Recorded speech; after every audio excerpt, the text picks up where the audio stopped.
7-এর গণিত 11.2-এর 1 নম্বরে বলেছে একটি বর্গক্ষেত্রের ক্ষেত্রফল 32.49 বর্গ সেমি। এই বর্গক্ষেত্রের একটি বাহুর দৈর্ঘ্য কত হিসাব করে লিখি আর কি। তাহলে একের অঙ্কটা বর্গক্ষেত্রের ক্ষেত্রফল দেওয়া আছে,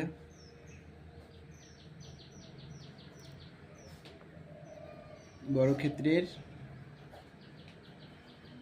ক্ষেত্রফল কত দেওয়া আছে 32.49 বর্গ সেমি। তাহলে ওই বর্গক্ষেত্রের একটি বাহুর দৈর্ঘ্য কত হবে? তাহলে বর্গক্ষেত্রের বাহুর দৈর্ঘ্য বের করতে গেলে আমাদের কি সূত্র জানতে হয়, যে বর্গক্ষেত্রের বাহুর দৈর্ঘ্য সমান ক্ষেত্রফলের বর্গমূল। তাহলে লিখব কি, অতএব বর্গক্ষেত্রের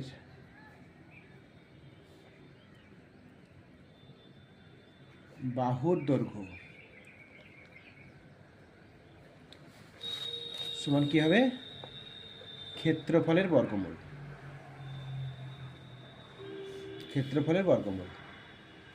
একক। ক্ষেত্রফল আমরা কত দেওয়া আছে, ক্ষেত্রফল দেওয়া আছে 32.49। একক মানে কি আছে, সেমি আছে, সেমি বসবে, সেমি। তাহলে এর বর্গমূল নির্ণয় আমি তোমাদেরকে শিখিয়েছি, 4/9। এদিক থেকে 2 ঘর, এদিক থেকে 2 ঘর নিলাম।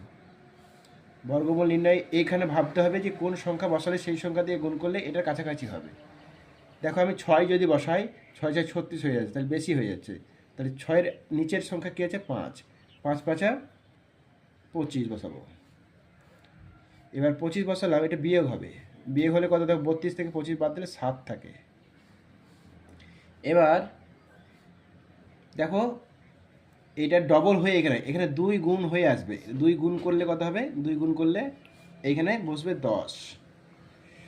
10 বসলাম। দেখো এইটা ছোট, এটা বড় হয়ে গেল। এবার আমাকে নামাতে হবে এই 2 ঘর। তার আগে দশমিক আছে, দশমিকটা এখানে বসিয়ে দিলাম। তাহলে নামলো কি 49। এবার দেখো এই সংখ্যাটা কত হলো, 749। 749 যখন হলো, তখন দেখো তো এমন একটা সংখ্যা এখানে বসাতে হবে, সেই সংখ্যা দিয়ে গুণ করলে এটা এই এক সংখ্যাটা আসবে বা এর কাছাকাছি আসবে। তার দেখো শেষে 7 আছে, আমি 9 আছে, আমি 7 বসিয়ে দেখলাম, যে সংখ্যাটা বসলাম সেই সংখ্যাটা দিয়ে গুণ হবে। তাহলে গুণ করো তো, 7 7 49, 9 হাত থেকে 4 বসলো, 7 1 7। দেখো মিলে গেল, যে সংখ্যাটাই বসালাম আমি এখানে সেই সংখ্যা দিয়ে গুণ করে এটা মিলে গেল। যে সংখ্যাটা এখানে বসলো সেই সংখ্যাটা এখানে আবার বসিয়ে দাও, তাহলে এটা মিলে গেল। তাহলে বর্গমূল কত হলো, এইটা বর্গমূল হলো।